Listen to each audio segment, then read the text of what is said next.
very, very glad to be in the house of God this morning. Kuna furaha kuwa kwa nyumba ya Mungu asubuhi ya leo. I know God has something for all of us. Najua Mungu ako na jambo kwa ajili ya sisi sote. And so, without wasting time, Bila kupoteza muda, let's open our Bibles in the book of Joshua. tufungue katika kitabu cha Yoshua. Book of Joshua, we are reading from chapter number 1. We read 8 verses. Book of Joshua. I hope we are there. And the Bible says, now after the death of Moses, the servant of the Lord, it came to pass that the Lord spoke unto Joshua, the son of Nun, Moses minister, saying, Moses, my servant, is dead. Now therefore arise, go over this Jordan, thou and all these people unto the land which I do give to them, even to the children of Israel. Every place that the sole of your foot shall tread upon, that have I given unto you, as I said unto Moses.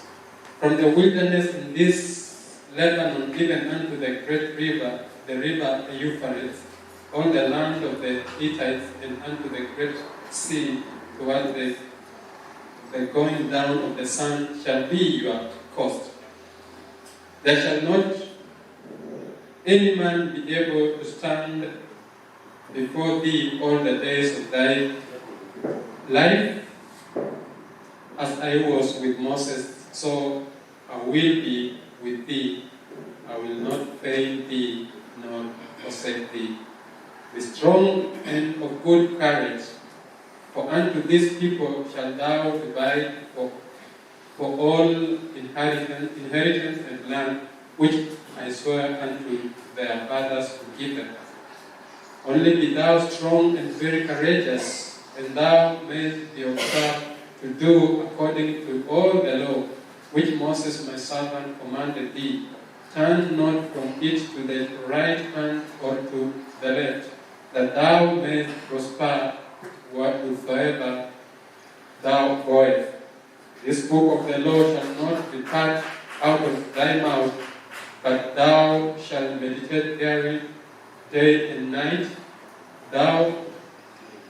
that thou mayest observe to do according to all that is written therein. For then thou shalt make thy way prosperous, and then thou shalt have good success. You can read 7 and 8.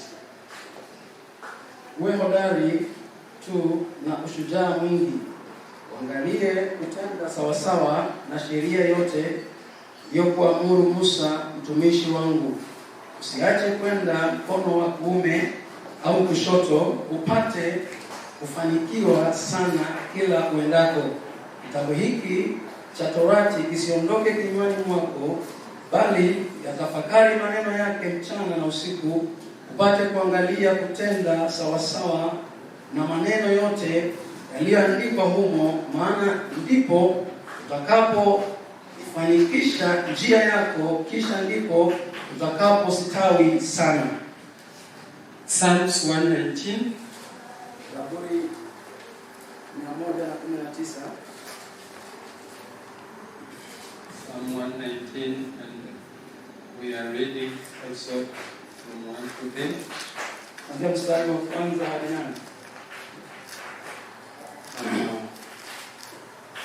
The Bible says, blessed are the undefiled in the way, who walk in the law of the Lord. Blessed are they that keep his testimonies, and that seek him with the whole heart.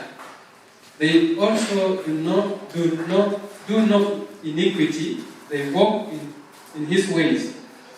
Thou hast commanded us to keep thy precepts diligently. All that my ways were directed to keep thy statutes. Then shall I not be ashamed, when I have respect unto all thy commandments, I will praise thee with uprightness of heart when I shall have learned thy righteous judgments. I will keep thy statutes, O forsake me not utterly. Heri waliokamili njia zao, waendao katika sheria za Bwana, heri wazitio shuhuda zake, wamtafutao kwa moyo wote. Naam, hawakutenda ubatili, wamekwenda katika njia zao. Wewe umetoamuru mausia yako, ili sisi tuyatii sana. Ningependa njia zangu ziwe dhabiti, nizitii amri zako, ndipo mimi sitaaibika.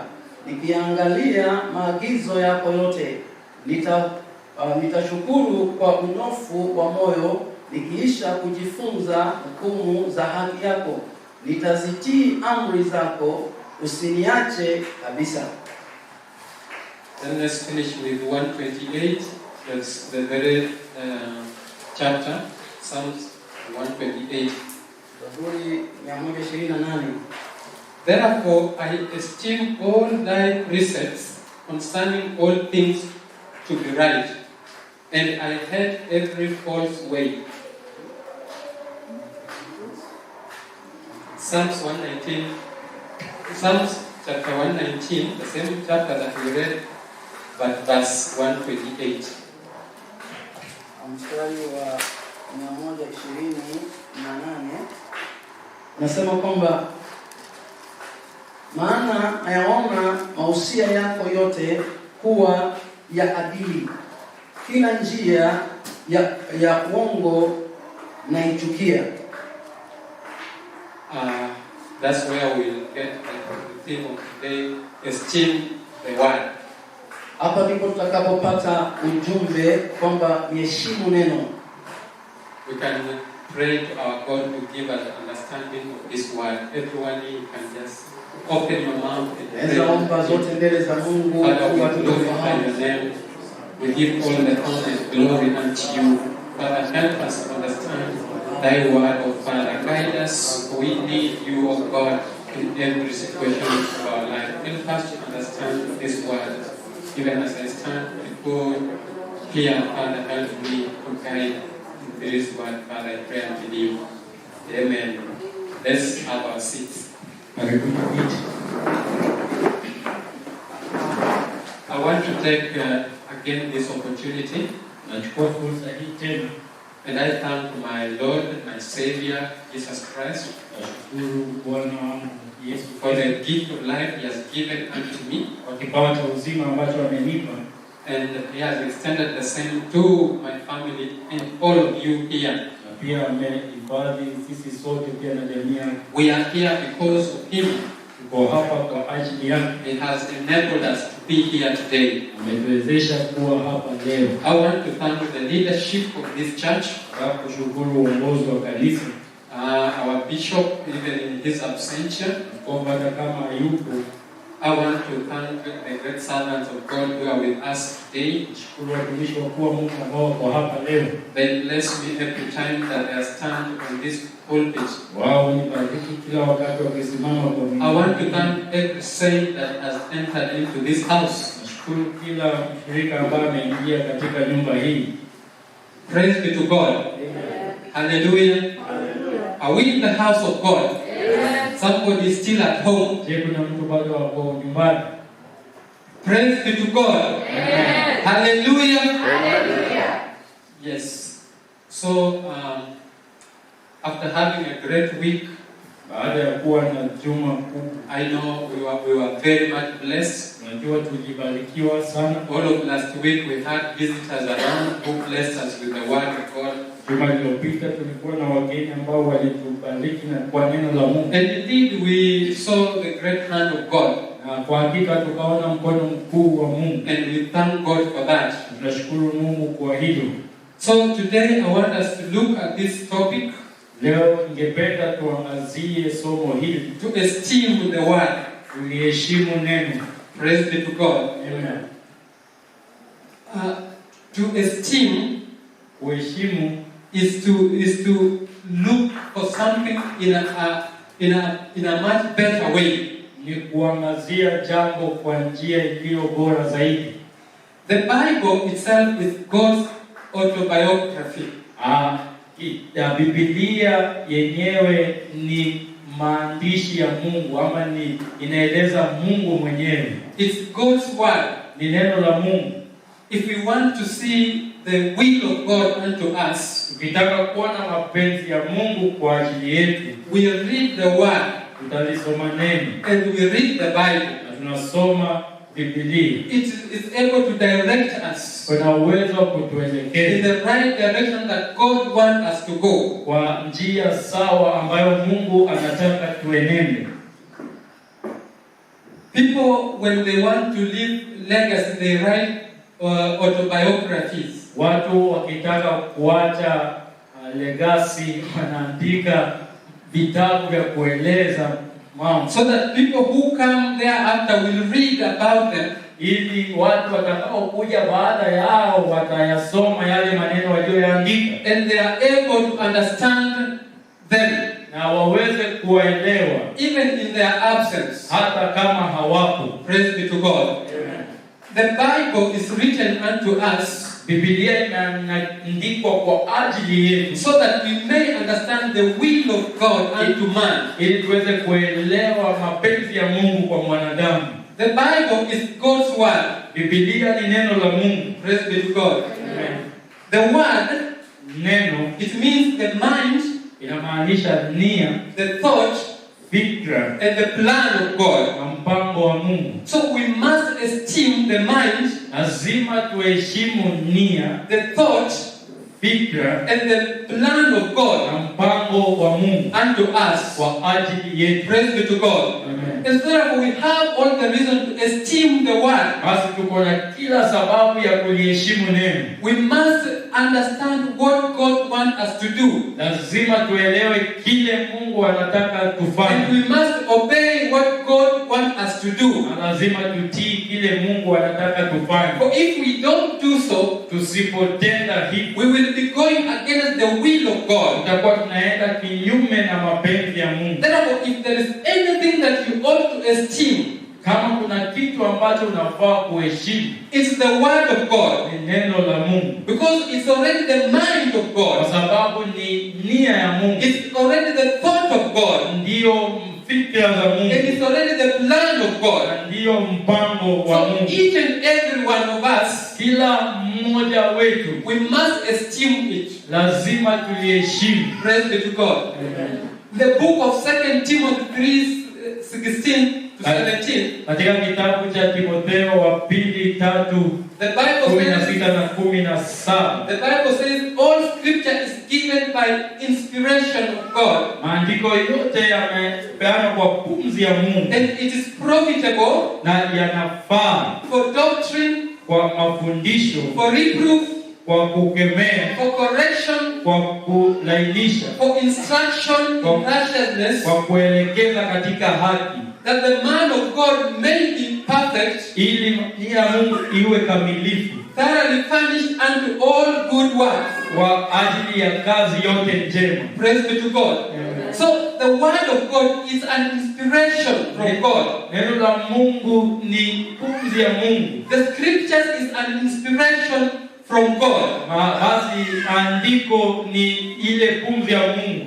When all these authors were putting these words together, wakati waandishi hao wote walikuwa wakinakili, it was not their own writings, haikuwa tu ni maandiko yao, but it was the word from God. Ilikuwa ni neno kutoka kwa Mungu. And therefore we must esteem it. Lazima tuliheshimu. We must not look at it as the words written by several authors. Hatufai kuangalia Biblia kama kitabu ambacho kimeandikwa na waandishi, but we must look at it, lakini lazima tuangalie as the word of God, kama neno la Mungu, from God himself, kutoka kwa Mungu mwenyewe. Praise be to God. Amen.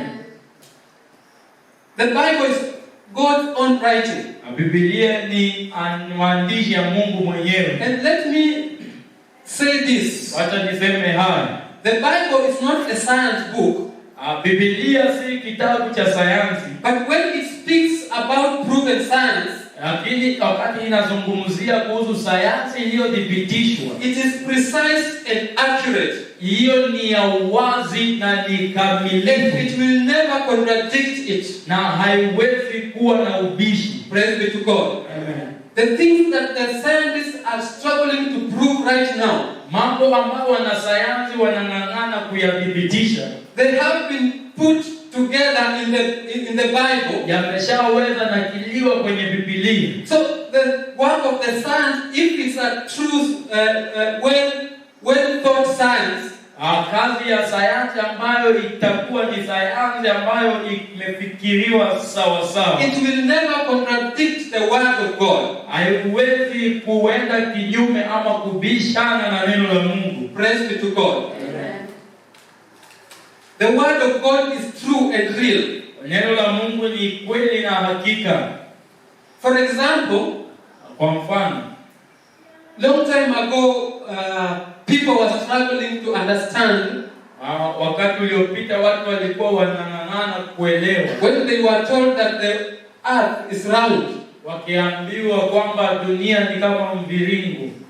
Maybe even right now we will have some people who still don't believe it's round. Na watu wengine hadi sasa waamini dunia ni mviringo Because of their sight, kwa sababu ya macho yao. what they can see, Kile wanaweza ona it doesn't give them that shape of being an oval or round thing. haiwapi mtazamo ama pichari ya kuwa mviringo.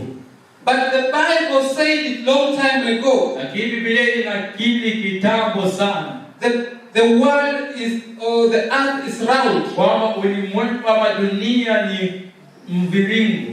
So what the world was just trying to do Kile ilikuwa inajaribu kufanya is to prove ni kudhibitisha that indeed the world is round. kwamba hakika ulimwengu ama dunia ni mviringo. Somebody is saying, what are you talking about? Na mtu pengine anasema unasema nini? Where is it written in the Bible Imenakiliwa wapi kwenye Biblia that the world or the earth is round? kwamba ulimwengu ama dunia ni mviringo? Isaiah 40. Isaya 44 What does it say? We can read 2 verses, 21 and 22. mstari wa 21 na 22. Writing from verse 21, it says, have you not known? Je, hamkujua? Have ye not heard? Hamkusikia? Had it not been told you from the beginning? Hamkuambiwa tokea mwanzo? Have ye not understood from the foundations of the earth? Hamkufahamu tangu kuwekwa kwa msingi ya dunia? It is he that sitteth upon the circle of the earth, Yeye ndiye anayeketi juu ya duara ya dunia, and the inhabitants thereof are as grasshoppers. na hao wanaokaa ndani yake kuwa kama panzi. Praise be to God. Amen. Verse 22. Mstari wa 22. It is he that sitteth upon the circle of the earth. Yeye ndiye anayeketi juu ya duara ya dunia. You and me who have gone to school, Wewe nani ambao umepitia shule, you know very well if I say I talk of a circle, unajua vizuri nikizungumzia duara, I'm talking something that is round. nazungumzia mviringo, It's not a rectangle. sio rectangle. Praise be to God. Amen. So, as the science people have been coming up with these ideas to prove that the world is round, Wakati wanasayansi wanakuja na hii mawazo ya kudhibitisha kwamba dunia ni duara, already the word of God had talked about it long time ago. neno la Mungu lilishazungumzia kitambo That indeed the earth is round. kwamba hakika dunia ni duara. So proven science cannot contradict the word of God. Basi sayansi iliyothibitishwa iwezi kuwa kinyume na neno la Mungu. Praise be to God. Amen. The world, you see, also those who have read about geography and such a kind of science, Na wale ambao wamesoma kuhusu jiografia, again, this world is not just sitting somewhere on something. kwamba hii dunia haijawekelewa juu ya kitu but fulani, it's hung somewhere in lakini the universe.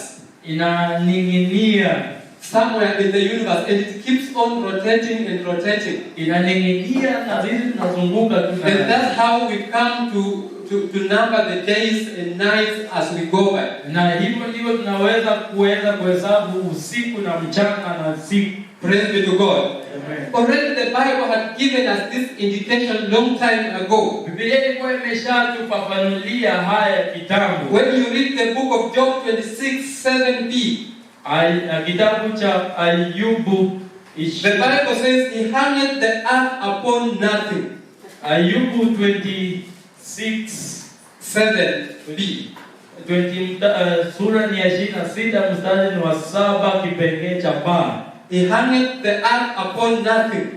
Na kuutandika ulimwengu pasipo kitu. Praise be to God. Amen. So any proven science cannot contradict the word of God. Sayansi yoyote iliyothibitishwa haiwezi kuwa kinyume na neno la Mungu. And therefore we must esteem the word of God. Lazima tuheshimu neno la Mungu. We must observe what the Bible tells us. Lazima tuzingatie kile Biblia inatuambia. Indeed is the proven, is the true word of God. Kwa sababu hilo ndilo neno kweli la Mungu. That's why Job writes and says, I have esteemed your word more than the bread. Maana yuko akisema nimeliheshimu neno lako zaidi ya mkate. Praise be to God. Amen. If there's anything that is going to make you prosperous, kama kuna kitu kitakufanya uwe na wakufaulu, it's the word of God. Ni neno la Mungu. If there's something that's going to make you to succeed, kama kuna kitu kitafanya uweze kufaulu, it is the word of God. Ni neno la Mungu. Things of this world will not make you to prosper. Mambo ya ulimwengu huwa hayatafanya ustawi, but the word will. Lakini neno la Mungu litafanya. And that's why we need to esteem the word. Ndipo tunafaa tuweze kuheshimu neno. Praise be to God. Amen. Hallelujah. Amen. Then how do we esteem the word? Basi tunaliheshimu neno kwa namna gani? Therefore we must understand what we ought to do to esteem the word of God. Lazima tuelewe kile tunafaa tufanye ili tuheshimu The number one thing that we ought to do every day is to read our Bibles consistently. Kitu cha kwanza cha kufanya ili tuheshimu neno la Mungu ni kusoma Biblia yetu kwa kufululiza. Read our Bibles every time. Kusoma neno kila wakati.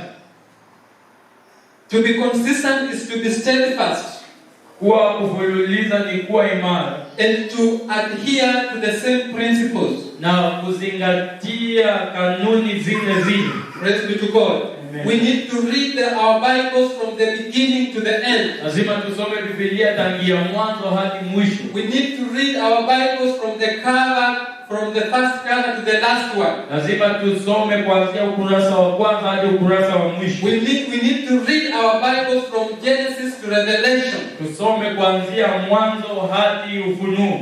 If we do so, we will be esteeming the word of God. Ukifanya hivyo tutakuwa tunaliheshimu neno la Mungu. For God will reveal a lot to you. Kwa maana Mungu atakufunulia mengi. And as you read the word of God, na unaposoma neno la Mungu, God starts talking to you. Mungu anaanza kukunenea. He starts revealing things that He wants you to understand. Anaanza kukufunulia mambo ambayo angependa uelewe. He starts to tell you the things that you ought to do. Anaanza kuambia mambo ambayo unastahili kufanya. And the things that you don't have to do. Na yale ambayo hufai kuyafanya. These precepts are revealed unto you. Maagizo yake yanafunuliwa kwako. Things that God wants us to do are revealed unto us. Mambo ambayo Mungu anataka tufanye yanafunuliwa kwetu.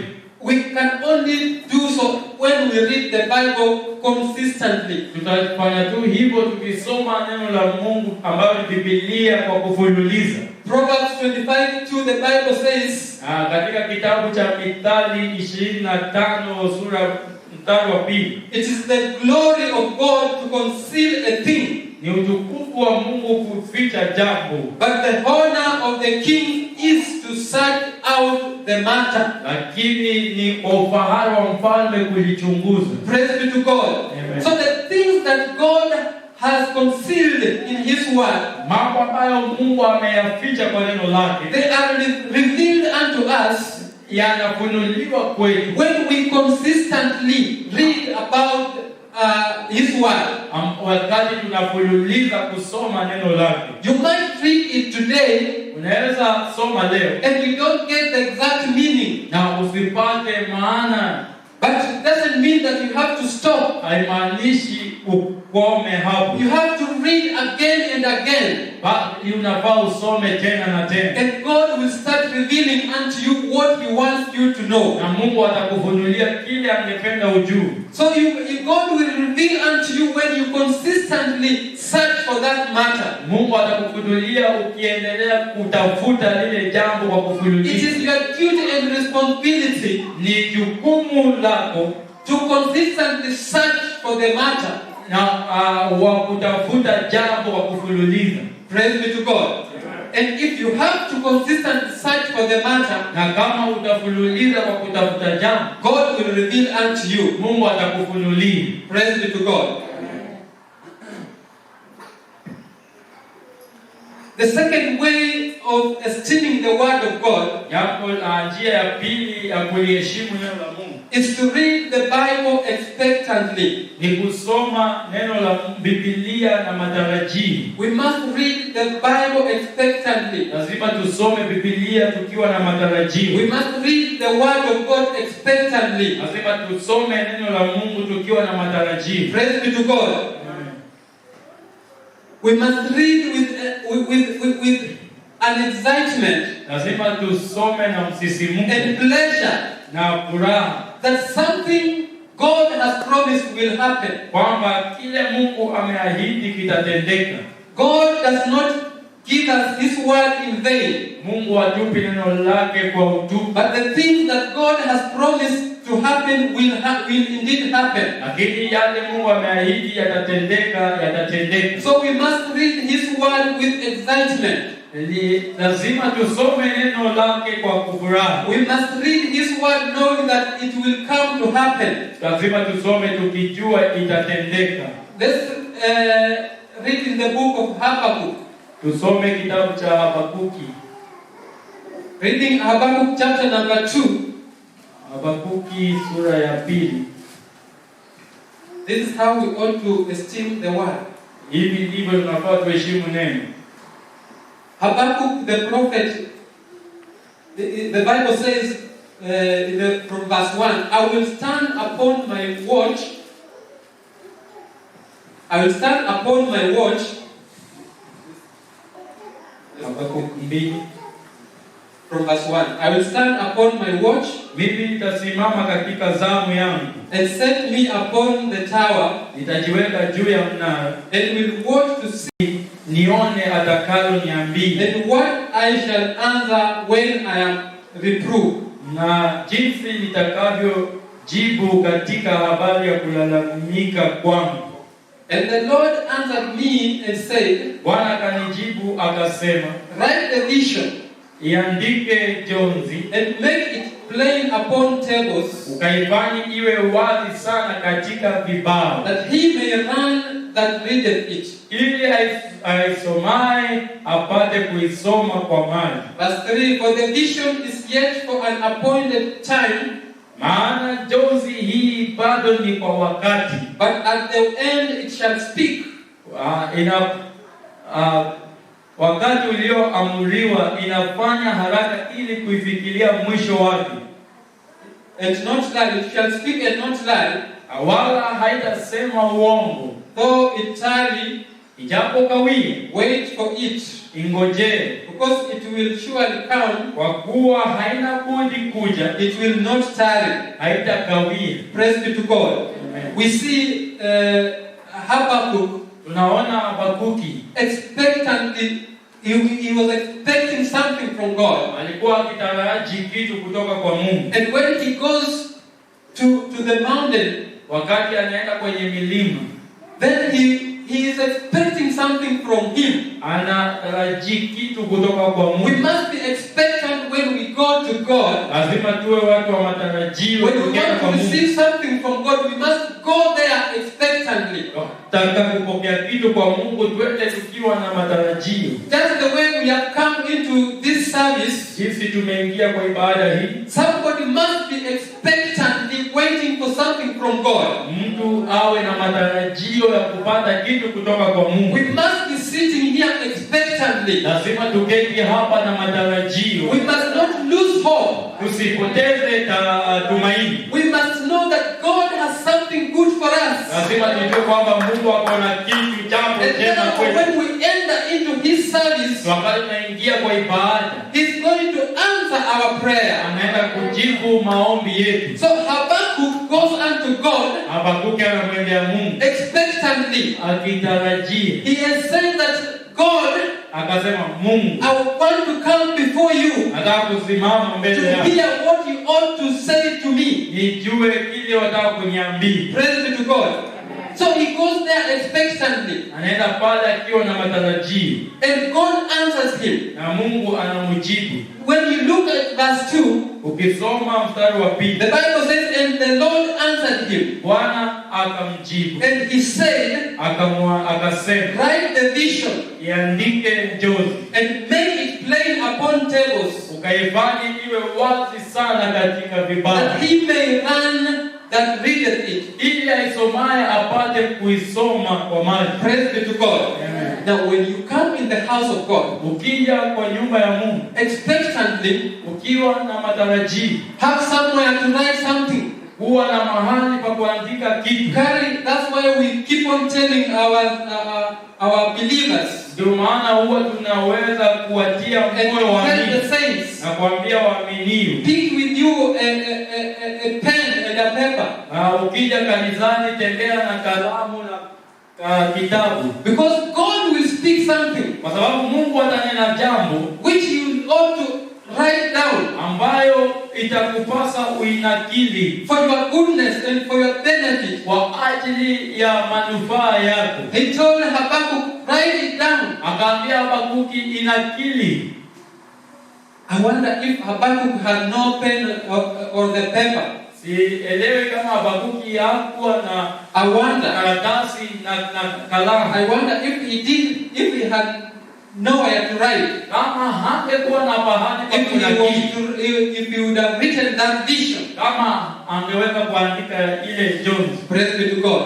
So next time when you come, Wakati ujao ukija kanisani, now you know, just carry somewhere to write. sasa unajua, tembea na daftari pahali pa kuandika. God will be giving you something that He wants you to put down Mungu anaweza kupa kitu ambacho angependa uandike for your remembrance, kwa ajili ya ukumbusho, something that will benefit your life. kitu ambacho kitakuwa cha manufaa kwa And you maisha want yako, to write it down. na itapasa uandike. Praise be to God. Amen. When you write it down, you'll remember, Ukinakili chini utaweza kukumbuka, because we might not remember everything that the preacher says. tunaweza kosa kukumbuka kila kitu ambacho mhubiri But when we put it down, na kitu kinakili, we go home and refresh ourselves. na tunaenda nyumbani na tunarejelea. So when we read the Bible, Tukisoma Biblia, we have to read it expectantly, lazima tusome tukiwa na matarajio, knowing that God wants to speak to us, tukijua kwamba Mungu anataka tunenee, and we need to write down what God wants us to hear. na nafaa tuandike chini kile Mungu anataka tusikie. We ought to have faith that God wants to speak to us. Lazima tuwe na imani kwamba Mungu anataka kutunenea. We have to have faith Lazima tuwe na imani that He wants to speak to us. kwamba anataka tunenee.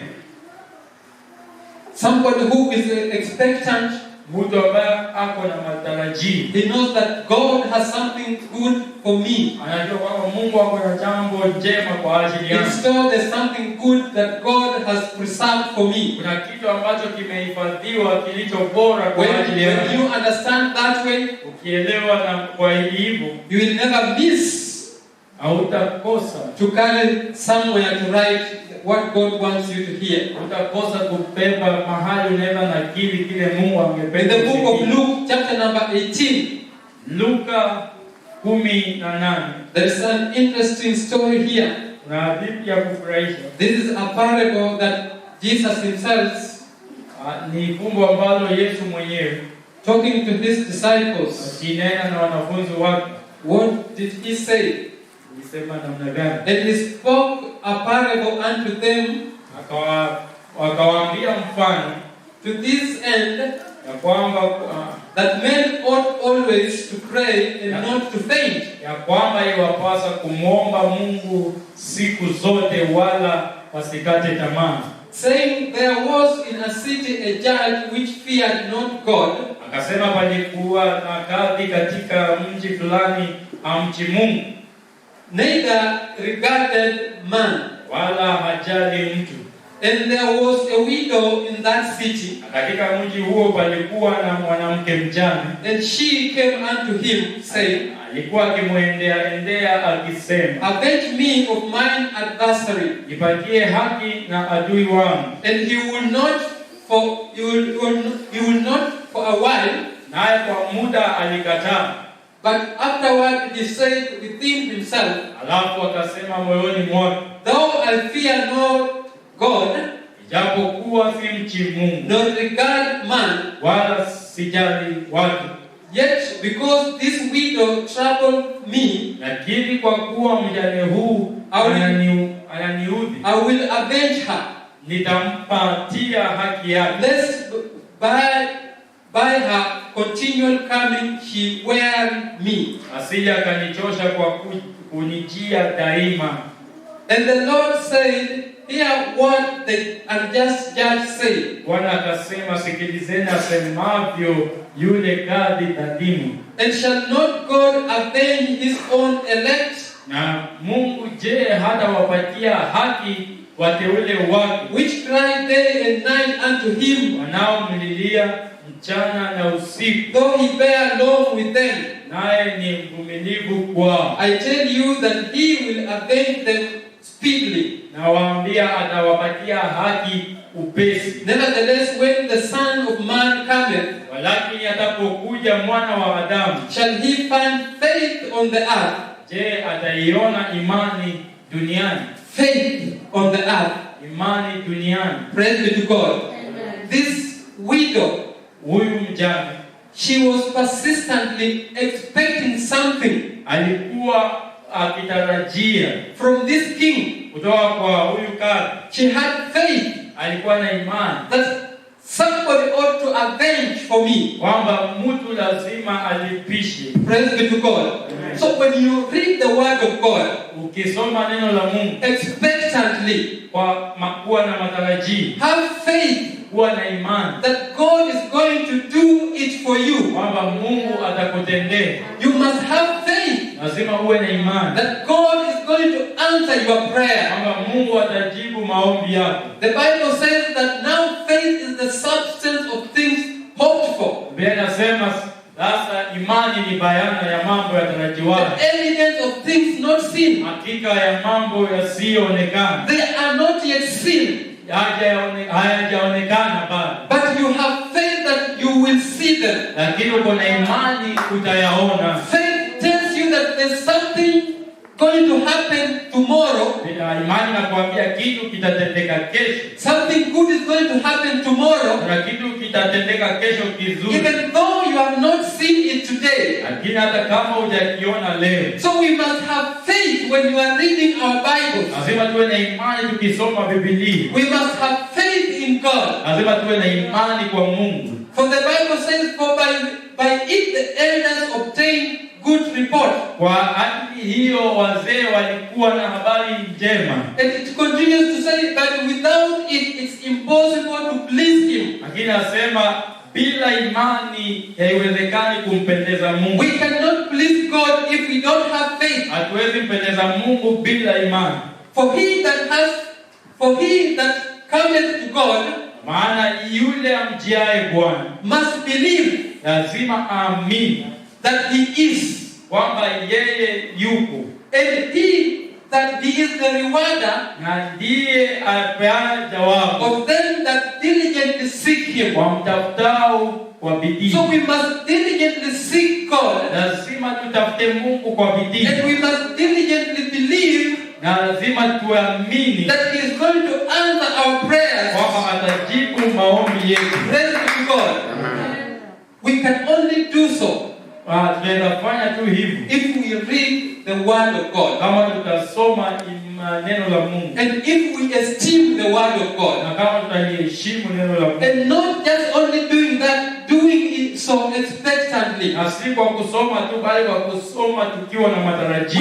We expectantly believe that God is going to answer our prayers. Lazima tuwe na matarajio kwamba Mungu atajibu maombi yetu. Praise be to God. Amen. Hallelujah.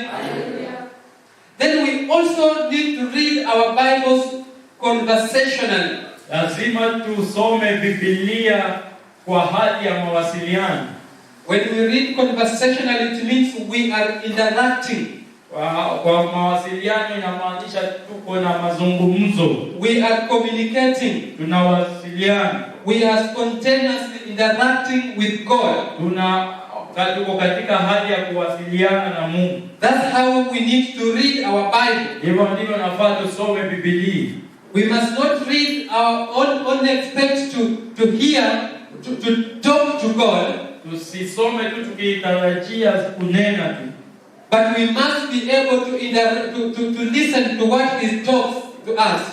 Tukisoma pia lazima tuelewe, lazima tuwe na uwezo wa kusikia. At your own point of time, you will read the book of Daniel, chapter number 9. Kwa wakati wako soma kitabu cha Danieli sura ya 9. You will read about Daniel when he was reading about the prophecy of the children of Israel. Tasoma wakati Danieli alikuwa akisoma kuhusu ile unabii wa wana wa Israeli. And he was specifically reading up what the prophet Jeremiah had written. Alikuwa akisoma kile nabii Yeremia alikuwa ameanakili. In the book of Jeremiah 25:11. Kwa kitabu cha Yeremia 25:11. About the children of Israel coming out from the bondage. Kuhusu wana wa Israeli wakitoka katika ufungwa. And therefore God revealed unto him. Basi Mungu akamfunulia. He told them the time had come now for children of Israel to come out of the bondage. Akamwambia sasa wakati umefika wana wa Israeli kutoka kwenye utumwa. After 70 good years. Baada ya miaka 70.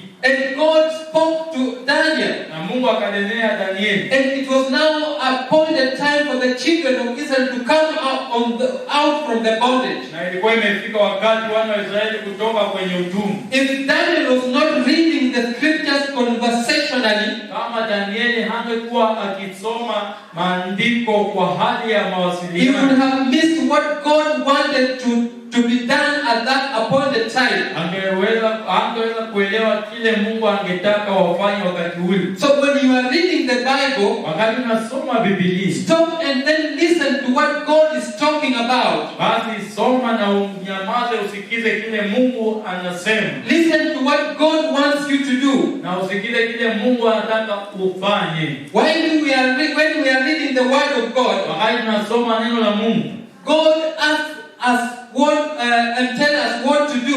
Na Mungu anatuambia kile tunafaa tufanye. Therefore we must be ready to acknowledge. Lazima tuwe tayari kukubali. We must be ready to listen. Lazima tuwe tayari kusikiza. And do what God wants us to do. Na tufanye kile Mungu anataka tufanye. We must pray and talk to the Lord. Tuombe na tuzungumze na Bwana. Then we must pause and then listen to what carefully for what He has to say. Lazima tukome na tusikize kile anataka kusema. We must be ready to read. We must be ready to read the word. Tukiwa tayari kusoma neno. And listen to what He has to say. Tuwe tayari kusikiza kile anasema. We must read the word. Lazima tusome neno. And pray the word. Na tuombe neno. By doing so, God opens our mind. Kwa kufanya hivyo Mungu anafungua akili zetu. And talks to us immensely. Na tuzungumzia kwa hali kuu. On the things that we ought to do. Kwa mambo tunapasayo kuyafanya. Praise be to God. Amen. Then finally, mwishowe, we must read the Bible obediently. Lazima tusome neno la Mungu kwa utiifu. Being obedient, kuwa mtiifu, is to be willing to comply, ni kuwa na moyo ulio tayari kukubaliana with the orders na maelekezo or the request, ama na yale maombi. Praise be to God. We must comply lazima with tukubaliane what God wants us to do. na kile Mungu anataka tukifanye. Praise be to God. Amen. God has stipulated what we ought to do in His Word. Mungu amenakili kile tunafaa kufanya kwa neno lake. The precepts of God are already in the Word of God. Maagizo ya Mungu yako tayari kwa neno lake. God has spoken to us through His Word in the Bible. Mungu ametunenea kupitia kwa neno. And those are the things that we must obey. Na hayo ndio mambo lazima tuyatii. That's why we read in the book of Joshua, Katika kitabu cha Yoshua, we must understand what God wants us to do. lazima tuelewe kile Mungu anataka tufanye. That's why the Bible, we read in the Bible says, be strong and of good courage. Kwa maana tukasoma Biblia, Verse number 6, be strong and of good courage. uwe hodari na moyo wa ushujaa. For unto His people shall thou divide for an inheritance of the land, Maana ni wewe utakaye walibisha watu hawa nchi hii which I swear unto their fathers to give them. niliyowaapia baba zao ya kwamba nitawapa. Only be thou strong and very courageous, Uwe hodari tu na ushujaa mwingi, that thou may observe to do according to all thy law, uangalie kutenda sawasawa na sheria yote which Moses my servant commanded thee. aliyekuamuru Musa mtumishi wangu. Turn not from it Usiiwache to the right hand or to the left, kwenda mkono wa kuume au wa kushoto, that thou may prosper whithersoever thou goest. upate kufanikiwa sana kila uendapo. So we must be obedient to the law. Lazima tuwe watiifu We must be kwa sheria. obedient to the word. Lazima tuwe watiifu kwa neno. What God wants us to do, we must be obedient. Kile Mungu anataka tufanye lazima tuwe watiifu. Praise be to God. That's why in the book of James 1:22, Yakobo the 1:22, Bible says, but ye be not only the doers of the word. msiwe tu wasikilizaji wa neno. You should not only be the listeners, but also be the doers of the word. Msikuwe tu wasikilizaji wa neno bali watendaji wa neno. Praise be to God. Amen. So we ought to be the doers of the word. Lazima tuwe watendaji wa neno. And the word of God is already written in the Bible. Neno la Mungu lishanakiliwa kwenye Biblia. So we must do according to the law, Lazima tutende kulingana na sheria or to the word that has already been given unto na us. kwa neno ambalo tulishapewa. So we must be obedient to the word. Lazima tuwe watiifu kwa neno. What does the word say? Neno linasema nini? Praise be to God. What does the word say unto us? Neno linasema nini kwa If ajili the yetu? word say we should not be deceitful, Kama neno linasema tusiwe waongo, we should not be deceitful. lazima tusiwe waongo. If the word say we ought to be truthful, Biblia ikisema tuwe wa ukweli, we ought to be truthful. lazima tuwe wa kweli. And by doing so, Na kwa kutenda hivi, we will be esteeming the word of God. tutakuwa tunaliheshimu neno la Mungu. Praise be to God. We ought to esteem the word of God. Lazima tuliheshimu neno la Mungu. We ought to respect the word of God. Lazima tuheshimu neno la Mungu. When you read the story in the book of John, Ukisoma hadithi katika kitabu cha Yohana, chapter number 2, sura ni ya 2, from 1 to up to verse 5 there, 1 hadi 5. it is a story where Jesus went to the Cana of Galilee, Ni baada Yesu alikuwa anaenda katika Kana ya Galilaya, and there was a wedding there. na kulikuwepo na harusi.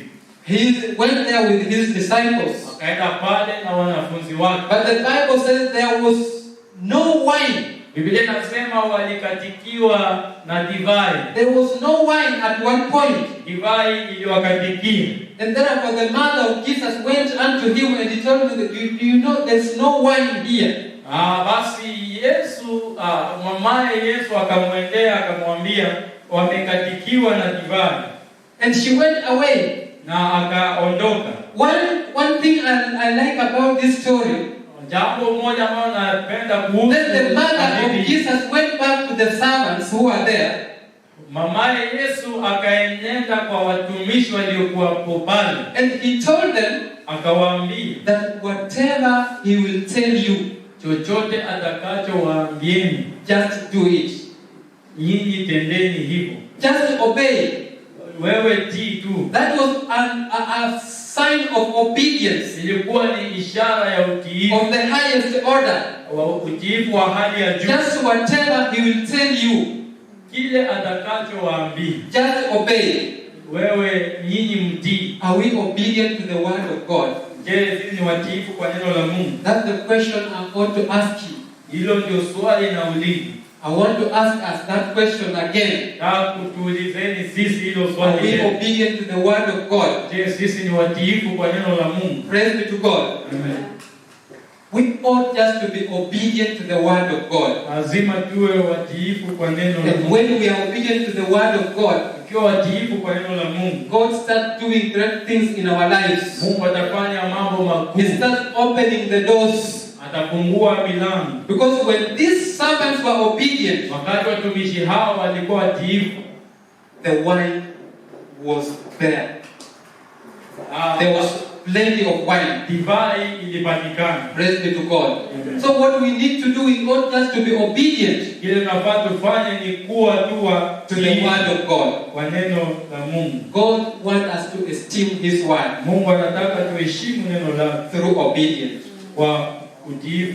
God wants us to esteem His word. Mungu anataka tuheshimu neno lake by consistently reading it. Kwa kusoma kwa kufululiza. God wants us to esteem His word. Mungu anapenda tuheshimu neno lake by expectantly reading His word. Kusoma neno lake na matarajio. And He wants us to be conversationally esteem and read His word. Anataka tusome neno lake tukiwa na nia ya kuwa na mawasiliano naye. Praise be to God. Amen. I don't know what you esteem in your life. Sijui ni nini unaheshimu kwa maisha yako. If there is something that I want to value, kama kuna kitu ningependa kuheshimu ama kudhamini, I want to value God's word. Kama nidhamini neno la Mungu. All other things will pass away. Mambo mengine yote yatapita. But it's only the word of God that will stand. Neno la Mungu tu litakalosimama. Let's esteem the word of God. Wacha tuweze kuheshimu neno la Mungu. Let's do what the word of God tells us to do. Wacha tutende kulingana na neno la Mungu. Let's be obedient to the word of God. Tuwe watiifu kwa neno la Mungu. We are going to prosper. Tunaenda kufaulu. And we are going to succeed. Na tutaenda kustawi. If we esteem the word of God. Kama tutaweza kuheshimu. Let's rise up to our feet. Tusimame kwa miguu yetu. And pray to our God. Na tuombe kwa Mungu. To help us esteem His word. Atusaidie tuheshimu neno lake. Because on our own it's not easy. Kwa maana hatuwezi peke yetu. On our own we will not make it. Hatutafaulu peke yetu. But when He comes into our lives, inakija kwa maisha yetu, and help us, atatusaidia. we are able. Anatusaidia So somebody can carry up his hands and worship Him. Naweza inua mikono zako juu na uweze kumwabudu. Thank you Jesus. Naweza inua mikono zetu mbele za Bwana, tumwambie ni asante kwa ajili ya mafundisho ya asubuhi. Tumwambie anastahili heshima zote. Tumwambie shukuru kwa ajili ya kufunuliwa neno la Mungu asubuhi hii.